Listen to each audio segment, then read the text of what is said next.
కలియుగ ప్రత్యక్ష దైవం తిరుమల శ్రీవారికి నిత్య కైంకర్యాల్లో వాడే పాలు, పెరుగు, నెయ్యి, వెన్న ఈ జాతికి చెందిన గోవుల నుంచే స్వామివారికి పంపుతారు.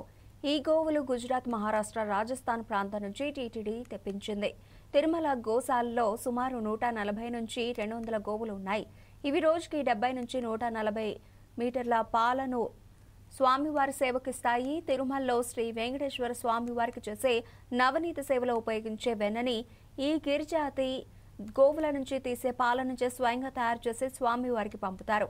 గిరిజాతి గోవులు బంగారు రంగు, ఎక్కువ పాలు ఉత్పత్తి, ఎటువంటి ఉష్ణోగ్రతనైనా తట్టుకునే సామర్థ్యాన్ని కలిగి ఉంటాయి. ఈ గోవుల కోసం టీటీడీ ప్రతి సంవత్సరం వాటికి కావాల్సిన ఆహారం కోసం, వైద్యం కోసం ప్రత్యేక ఏర్పాట్లు అయితే చేస్తూ ఉంటుంది. దీనికి సంబంధించిన మరింత సమాచారం మా ప్రతినిధి ముని అందిస్తారు.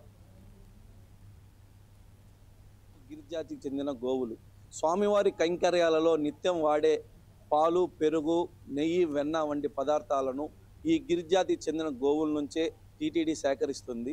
ఇది ఎక్కువగా రాజస్థాన్, గుజరాత్, మహారాష్ట్ర ప్రాంతాలలో నుంచి కూడా టీటీడీ వీటిని తెప్పించింది. ఇప్పుడు ప్రస్తుతం తిరుమల ఎస్వి గోశాలలో 140 నుంచి 200 గోవులు అయితే ప్రస్తుతం ఉన్నాయి.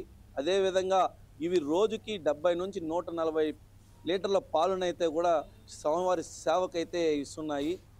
ముఖ్యంగా స్వామివారికి చేసే నవనీత సేవలో పెట్టే వెన్నను స్వయంగా తిరుమల గోశాల అధికారులు ఈ గిరిజాతికి చెందిన గోవుల నుంచే తీసి ఆ వెన్నను కూడా తయారు చేస్తారు. కెమెరామెన్ నవీన్తో ముని, 4 సైడ్ న్యూస్, తిరుమల.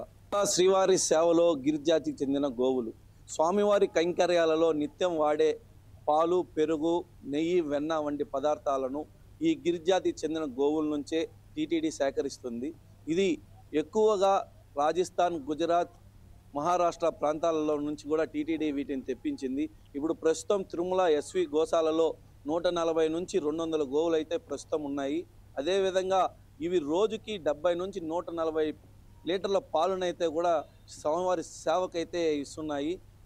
ముఖ్యంగా స్వామివారికి చేసే నవనీత సేవలో పెట్టే వెన్నను స్వయంగా తిరుమల గోశాల అధికారులు ఈ గిరిజాతికి చెందిన గోవుల నుంచే తీసి ఆ వెన్నను కూడా తయారు చేస్తారు. కెమెరామెన్ నవీన్తో ముని, 4 సైడ్ న్యూస్, తిరుమల. శ్రీవారి సేవలో గిరిజాతికి చెందిన గోవులు స్వామివారి కైంకర్యాలలో నిత్యం వాడే